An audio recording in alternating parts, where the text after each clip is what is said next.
How to fix Lightcut app not working or crashing. If Lightcut is not opening or keeps crashing, here's what to do. First, close the app completely and reopen it.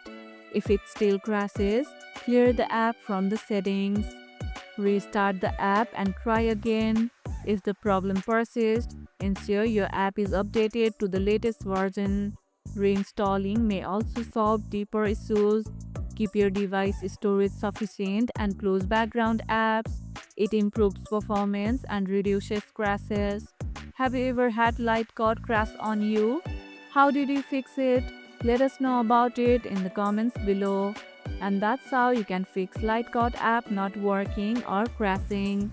And if this video helped, hit the like button, share it, subscribe, and leave a comment.